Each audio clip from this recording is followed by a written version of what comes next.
जय मसीह की। आइए हम सब प्रभु यीशु मसीह की पवित्र हजूरी में आते हैं और प्रार्थना शुरू करते हैं। हे हमारे पिता, तू जो स्वर्ग में है, तेरा नाम पवित्र माना जाए, तेरा राज्य आए, तेरी इच्छा जैसे स्वर्ग में पूरी होती है वैसे पृथ्वी पर भी हो। हमारी दिन भर की रोटी आज हमें दे, और जिस प्रकार हमने अपने अपराधियों को क्षमा किया है वैसे ही तू भी हमारे अपराधों को क्षमा कर, और हमें परीक्षा में न ला परंतु बुराई से बचा, क्योंकि राज्य और पराक्रम और महिमा सदा तेरे ही है। आमीन। आजकल की भाग दौड़ वाली ज़िंदगी, जिसमें सब लोग पैसे कमाने में लगे हैं, कई अपनी आम ज़रूरतों को पूरा करना चाहते हैं और कुछ इस कंपटीशन से भरी ज़िंदगी में आगे निकल जाना चाहते हैं, जिसमें उसे न तो खाने की चिंता न पीने की, बस एक रेस का हिस्सा बने हुए हैं। इसमें उन्हें परिवार की परवाह नहीं होती, ना किसी चीज़ की। तो प्रभु की प्रार्थना तो बहुत दूर की बात है, बस अपने आने वाली पीढ़ी का भविष्य संवारने में लगे हैं कुछ लोग। बाइबल ये नहीं कहती कि मेहनत ना करो, बस इतना कि प्रभु को भी वक्त दो। अपनी बिजी जिंदगी में प्रभु को शामिल करो ताकि शैतान को मौका न मिले। बोझ से हम सब लोग ज़्यादातर यह समझते हैं बहुत सारा भार, पर कुछ लोगों घर वालों को 2 वक्त की रोटी खिलाने का बोझ, और सबसे अहम बात नफरत का बोझ, जो गुस्से से और ईर्ष्या से जन्म लेती है।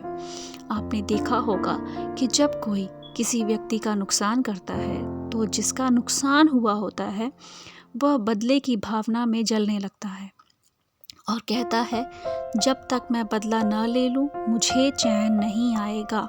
और ये भी एक तरह का बोझ ही है जिसे परमेश्वर पर डाल देना उचित है।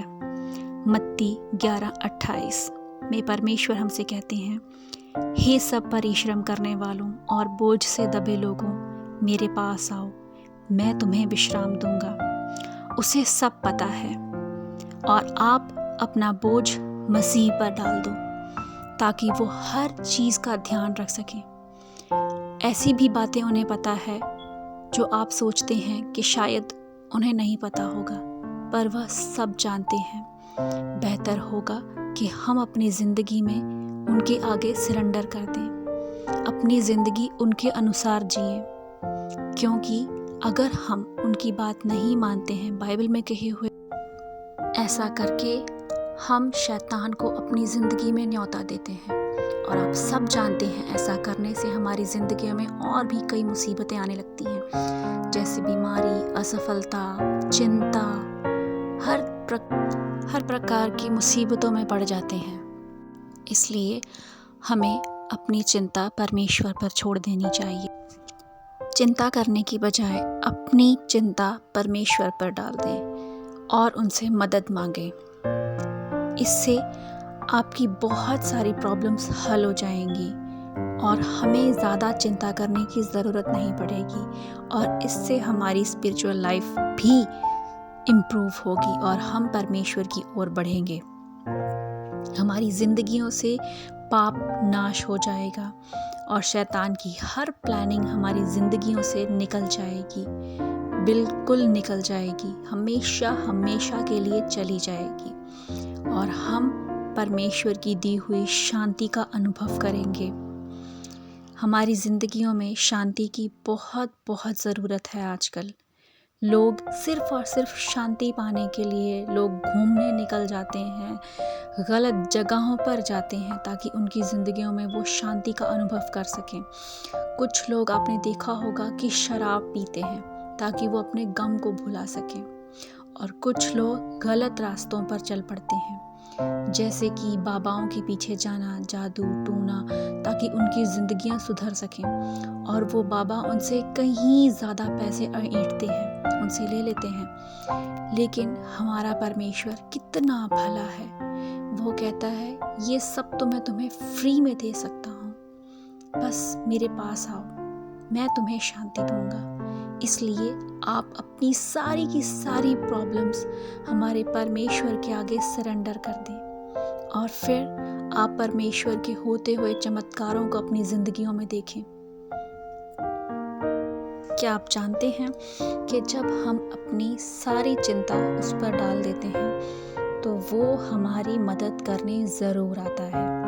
इसी के साथ मैं आपको आज अपनी छोटी सी गवाही देना चाहती हूँ। जब मैं इस देश में आई थी, अकेली थी, और जब मैं पहली बार किसी घर में रहने के लिए गई तो 1 महीना भी नहीं हुआ था, तो उन्होंने मुझसे कहा कि आपको ये घर छोड़ना होगा, आपको यहाँ से जाना होगा। तो मैं बहुत ज़्यादा घबराई हुई थी कि मेरे बैग्स 2 बड़े-बड़े हैं, मैं कैसे यहाँ से जाऊँगी और मुझे दूसरी सिटी में जाना पड़ेगा। तो मैं हैरान थी कि कौन मेरी मदद करेगा। मैं सारी रात मैं सो नहीं सकी क्योंकि मेरी हेल्प करने वाला वाक़ई कोई नहीं था। सुबह उठी और बस परमेश्वर का नाम लिया कि आप ही हो जो मेरी मदद कर सकते हो और कोई भी मेरी मदद नहीं कर सकता। तो मैं घर से निकली, उबर की और मैं स्टेशन पर पहुंची और वहाँ पर मैं क्योंकि नई थी, मुझे पता नहीं था कि ट्रेन कहाँ से पकड़नी है, कौन सी ट्रेन मुझे लेनी पड़ेगी।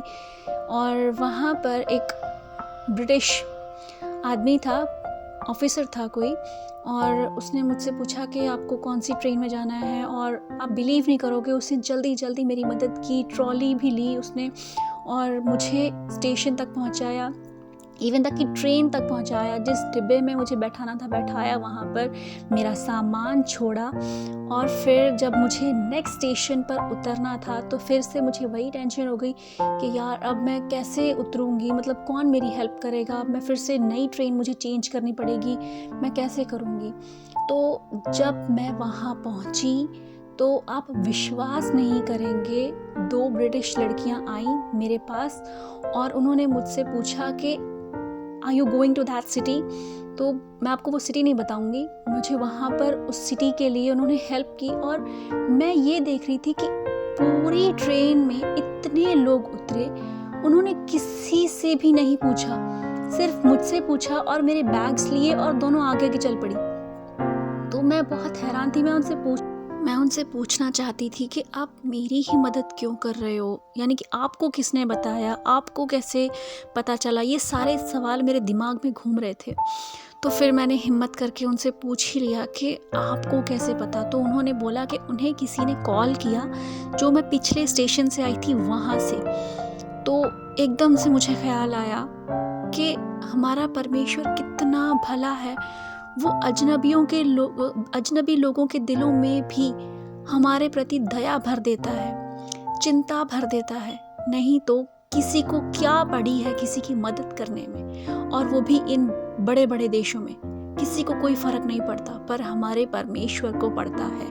उसको पता है कि मेरी बच्ची इस नए देश में अकेली है, जिसकी मदद करने वाला कोई नहीं है, इसलिए वो हमारी मदद करने के लिए हमेशा तैयार रहता है। इसीलिए मैं आप सबसे ये विनती करती हूँ कि अपनी चिंता पर ध्यान ना दें, हो सके जितना ज़्यादा हो सके अपना ध्यान परमेश्वर पर लगाएं और अपनी स्पिरिचुअल लाइफ में आगे बढ़ें, परमेश्वर की ओर बढ़ें।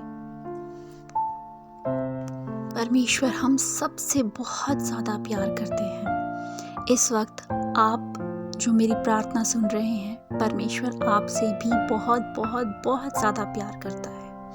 बस एक बार आप अपनी चिंता उस पर डालकर देखें, उस पर विश्वास करें, ताकि वो आपकी प्रॉब्लम को हल कर सके और आपकी ज़िंदगियों में बड़े से बड़ा मिरेकल कर सके। इसलिए आइए मैं आप सबके लिए प्रार्थना करती हूँ। हे प्रभु, हम आपके प्रभु जी इस वचन पर विश्वास करते हैं मेरे पिता कि प्रभु आप सचमुच हमें सुकून देने वाले परमेश्वर हैं। आप हमारी चिंताओं को जानते हैं, पहचानते हैं। आपको पता है कि हमें कौन सी चीज़ तकलीफ़ देती है। हे प्रभु, हम आपके सामने खुदावंद अपनी हर परेशानी को रखते हैं मेरे पिता। हे खुदा, हम आपके सामने सरेंडर करते हैं मेरे पिता। हमारी हर बेचैनी को खुदावंद आप ले लें मेरे पिता और अपने ढंग से उसे सॉल्व करें मेरे पिता। हमारी परेशानी का हल निकालें मेरे पिता परमेश्वर प्रभु जी। हम आपका बहुत बहुत धन्यवाद करते हैं मेरे पिता।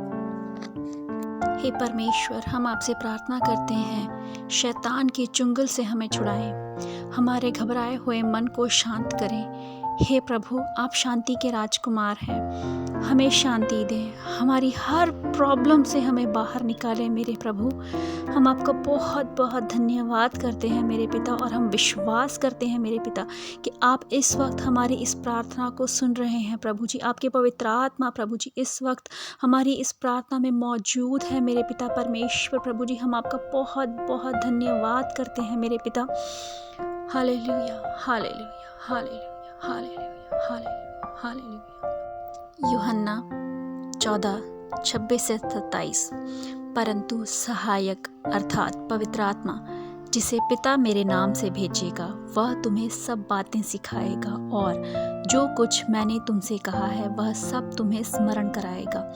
मैं तुम्हें शांति दिए जाता हूँ, अपनी शांति तुम्हें देता हूँ। जैसा संसार देता है मैं तुम्हें नहीं देता। तुम्हारा मन न घबराए और न डरे। इस सामर्थी वचन के साथ ये प्रार्थना यहीं समाप्त करते हैं। जय मसीह की।